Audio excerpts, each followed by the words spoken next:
తల్లిదండ్రులు కావాలనుకునే మీ కలని నిజం చేసుకోండి. ఆర్థిక స్థితికి అనుకూల పద్ధతిలో మామ్ ఐవీఎఫ్ తో. Welcome to I dream. Warangal పశ్చిమ నియోజకవర్గ బీజేపీ పార్టీ అభ్యర్థి రావు పద్మ ఇంటింటి ప్రచారం నిర్వహిస్తున్నారు. ప్రస్తుతం మనతో పాటు రావు పద్మ ఉన్నారు. చెప్పండి, అసలు ప్రచారం ఎట్లా జరుగుతూ ఉంది? ఇటీవల మీ మేనిఫెస్టో ప్రకటించారు, దానికి సంబంధించి ప్రజల్లోకి వెళ్తా ఉన్నారు, ఏమంటున్నారు జనాలు? ఇప్పుడు మేనిఫెస్టో అనేది కేవలము పేపర్ల మీదకే పరిమితం కాకుండా నిజంగా అమలు చేసేది ఇలా భారతీయ జనతా పార్టీ. ఇక్కడ ఈ ప్రాంతంలో ఎమ్మెల్యే గెలవకపోయినా, ఎంపీ గెలవకపోయినా ఈ ప్రాంతానికి 3 పథకాలు ఇచ్చి ఆ పథకాలను ఇంప్లిమెంట్ చేయడానికి సర్వశక్తులు ప్రయత్నం చేసినా ఇక్కడున్న గవర్నమెంట్ మ్యాచింగ్ గ్రాంట్ ఇవ్వకుండా, యూసీసీలు ఇవ్వకుండా ఏ విధంగా అభివృద్ధిని నిరోధిస్తూ ఉన్నారో మనం చూస్తున్నాం.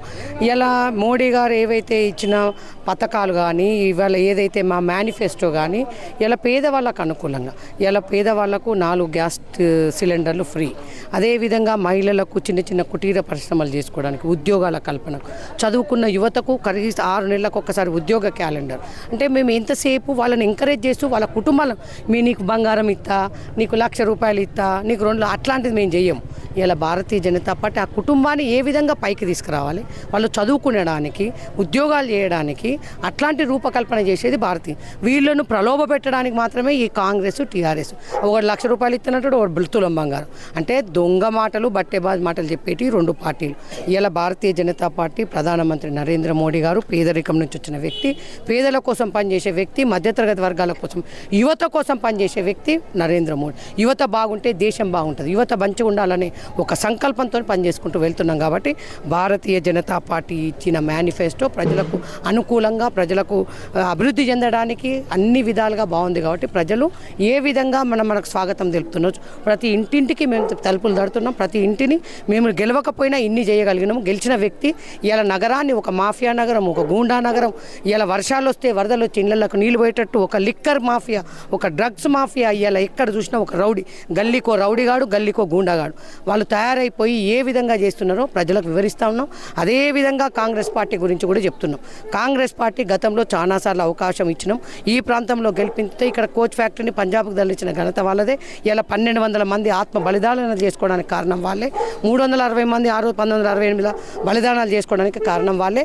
ఇక్కడ నిల్చున్న వ్యక్తి ముఖ్యంగా ఇలా వినయ్ భాస్కర్ గెలిచిన తర్వాత ఏ విధంగా అవినీతి పనులు ఉన్నాయో, గెలవక ముందే ఆయన అవినీతి పనుల చిట్టా నేను చెప్పాల్సిన అవసరం లేదు. వాళ్ళ పార్టీ ఆయన మేనిఫెస్టోలో ఆయన అఫిడవిట్లో పెట్టుకున్న వ్యక్తి, నేను మర్డర్ దాంట్లో ఉన్నా నాకు షేమ్ అనిపిస్తుందని ఆయనకైనా పెట్టుకున్నది, నేను చెప్పింది కాదు. అంటే ఇలా కాంగ్రెస్ పార్టీ నాయకుడు ఎట్లాంటోడు, టీఆర్ఎస్ పార్టీ నాయకుడు ఎట్లాంటి వాళ్ళు మీకే అర్థమవుతుంది. ఈయన పెద్ద వినయ భాస్కర్, ఈయన చిన్న. ఇలా ఒక మాఫియా వర్సెస్ రావు పద్మ, ఒక మాఫియా వర్సెస్ రావు పద్మ లాగా బీజేపీ నడుస్తూ ఉంది. ఇద్దరు మాఫియాల మధ్య ఒక బీజేపీ నాయకురాలుగా, ఒక మహిళగా మా అక్కల చెల్లెళ్ళ ఆశీస్సులు తీసుకుంటూ ముందుకెళ్తాం. వరంగల్ సంబంధించి స్మార్ట్ సిటీగా ప్రకటించారు. వరంగల్ స్మార్ట్ సిటీ ఏ మేరకు అభివృద్ధి చెందిందంటే ఏం చెప్తారు? ఇలా స్మార్ట్ సిటీతోని 200 కోట్ల రూపాయలు వస్తే దానికి మ్యాచింగ్ గ్రాంట్ ఇవ్వరు, దానికి యూసీసీ సబ్మిట్ చేయరు, దానికి రూల్స్ రెగ్యులేషన్స్ ఉంటాయి కదా. ఇలా వస్తే ఒకవేళ స్మార్ట్ సిటీకి కనుక వీళ్ళు మ్యాచింగ్ గ్రాంట్ ఇస్తే ఇలా 2,000 కోట్ల రూపాయలు వచ్చేది, రాకుండా వెనకపోయింది. దానికి కారణం ఇక్కడ ఎమ్మెల్యే వినయ్ భాస్కర్. అది కాకుండా కేసీఆర్ వచ్చి కూడా చెప్పిపోయింది కదా, సంవత్సరానికి 300 కోట్లు ఈ ప్రాంతానికి అభివృద్ధి. ఏవి మరి ఏవి? వాళ్ళు ఇచ్చే 2,000 కోట్లు వాళ్ళు ఇవ్వలేదు.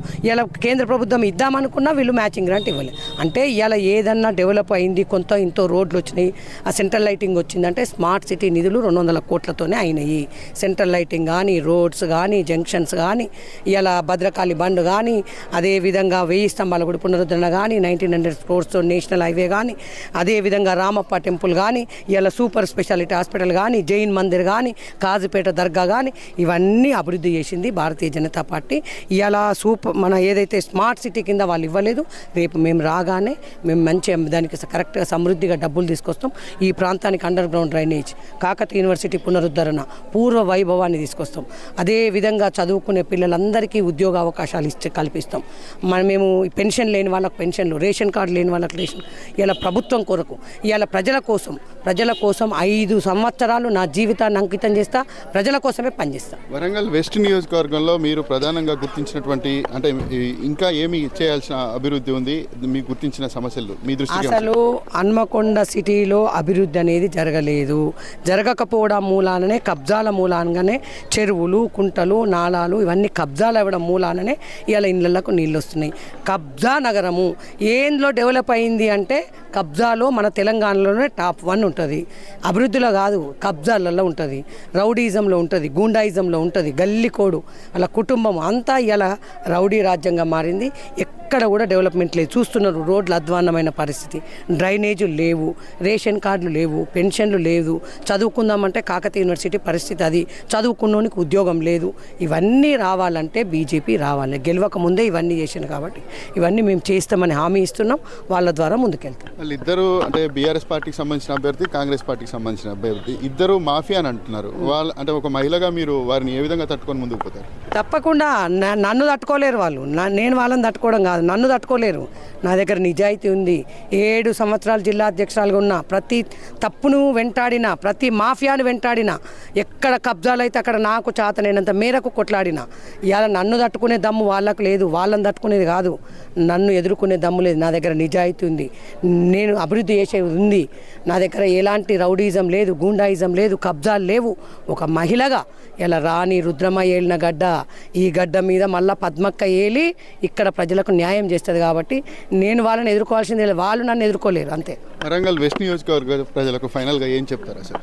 వరంగల్ వెస్ట్ నియోజకవర్గ ప్రజలకు చెప్పేది ఒక్కటే, ఇక్కడ డెవలప్మెంట్ కావాలన్నా, ఈడ ఉద్యోగాలు రావాలన్నా, ఈ మాఫియా పోవాలన్నా, ఈ రౌడీజం పోవాలన్నా, గూండాయిజం పోవాలన్నా, మన పిల్లలకు ఉద్యోగాలు రావాలన్నా, అదేవిధంగా కాకతీయ యూనివర్సిటీ పూర్వ వైభవం రావాలన్నా భారతీయ జనతా పార్టీ రావాలి. భారతీయ జనతా పార్టీతోనే ఈ ప్రాంతం అభివృద్ధి జరుగుతుంది. మీకు ఒక్కటే ఇక్కడ ప్రజలకు తెలియజేసేది, మేము ఇక్కడ గెలవక ముందే ఈ ప్రాంత అభివృద్ధి కొరకు నరేంద్ర మోడీ గారు మొన్నొచ్చి వ్యాగన్ మ్యానుఫ్యాక్చరింగ్ యూనిట్ ఇచ్చిండు, భద్రకాళి అమ్మవారిని దర్శనం చేసుకొని ఇచ్చిండు, అంటే ఉద్యోగ కల్పన చేసిండు. మేము అభివృద్ధి కోసం పథకాలు ఇస్తున్నాము. ప్రతి ఒక్కటి ఇలా ముద్రా లోన్లే కానీ, స్ట్రీట్ వెండర్స్దే కానీ, ఇలా మహిళా గ్రూపులకే కానీ ప్రతి దానికి అండగా ఉంటున్నది భారతీయ జనత. కాబట్టి ప్రజలకు తెలియజేసేది, మేము గెలివినప్పుడే ఇన్ని చేసినాము. మేము గెలిస్తే ఈ ప్రాంత అభివృద్ధి కొరకు నిరంతరం 5 సంవత్సరాలు నా జీవితాన్ని ప్రజల కోసం దారబోస్తానని మీ ద్వారా తెలియదు. రైల్వే కోచ్ ఫ్యాక్టరీ సంబంధించి ఆయా పార్టీలు, అటు కాంగ్రెస్ కానీ, అటు బీఆర్ఎస్ కానీ, ఇటు బీజేపీ కానీ, ఒకరి మీద ఒకరు నెట్టుకునే ప్రయత్నం చేస్తూ ఉన్నాయి. దీంట్లో ఎవరిది అసలు? దీంట్లో అదంతా బూటకం అండి. కోచ్ ఫ్యాక్టరీ అనేది బూటకము. కోచ్ ఫ్యాక్టరీకి 2000 ఎకరాలు ఏమనండి, అన్ని దొంగ మాటలు, బట్టేబాజీ మాటలు చెప్తారు. ఎక్కడన్నా చౌరస్తాకు వెళ్ళండి. అసలు కోచ్ ఫ్యాక్టరీ 2000 ఎకరాలు ఇచ్చిండ్రా? ఈ 160 ఎకరాలు ఇవ్వడానికి మొన్న నరేంద్ర మోడీ గారు రేపు వచ్చే అనే వరకు కూడా కనీసం 2 ఎకరాల జాగా రిజిస్ట్రేషన్ కాలేదు.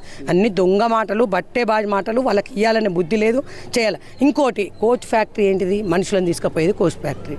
వ్యాగన్ అంటే ఏంది? సామాన్లు తీసుకుపోయి. కోచ్ ఫ్యాక్టరీ అయితే ఏంది, వ్యాగన్ ఫ్యాక్టరీ అయితే మనకి ఇక్కడ కావాల్సింది పరిశ్రమ, మన వాళ్ళకు ఉద్యోగాలు, మనకి ఇక్కడ అభివృద్ధి కావాలి. వాళ్ళకు కొంచెం తెలివి ఉంటే మాట్లాడతారు, కావాల్సుకొని ఉట్టిగానే ఇంకా ఎన్ని రోజులు ప్రజలను మభ్యపెట్టలేరు. వాళ్ళకు ప్రజలకు అందరికీ తెలిసిందే. అన్ని బట్టే బాజీ మాటలు కట్టుబెట్టుకొని నిజమైన దాన్ని వాస్తవం ప్రజలకు తెలుస్తూ ఉంది. ప్రజలు అండగా ఉంటున్నారు. అయితే కాంగ్రెస్ పార్టీ, అటు బీఆర్ఎస్ పార్టీ రెండు మోసపూరిత హామీలతో ముందుకు పోతున్నాయని ఖచ్చితంగా వరంగల్ పశ్చిమ నియోజకవర్గంలో ఖచ్చితంగా గెలిచి తీరుతానన్నటువంటి ఒక అభిప్రాయాన్ని వారు వ్యక్తం చేస్తూ ఉన్నారు. దాంతోపాటు ఇటు కాంగ్రెస్ పార్టీకి సంబంధించిన అభ్యర్థి, అటు బీఆర్ఎస్ పార్టీకి సంబంధించిన అభ్యర్థి పూర్తిగా ఈ నియోజకవర్గం గతంలో కాంగ్రెస్ పార్టీ కూడా పూర్తిగా నియోజకవర్గ ప్రజల విషయంలో అటు కబ్జాలతో పాటు అటు అధికార దాహాన్ని కూడా చూపించి ఎక్కడికక్కడ కబ్జాలు చేస్తున్నారటువంటి ఒక అభిప్రాయం వ్యక్తం చేస్తూ ఉంది. తాను మహిళగా ఉన్నా కూడా వారిపైన పోరాటం చేసి తీరి వరంగల్ వెస్ట్ నియోజకవర్గ ప్రజలకు న్యాయం చేస్తానన్నటువంటి ఒక అభిప్రాయాన్ని రావు పద్మ చెప్తా ఉన్నారు. వీడియో జర్నలిస్ట్ ఉపేంద్ర మోత్కూర్తో కలిసి Shravan, I dream news, Warangal.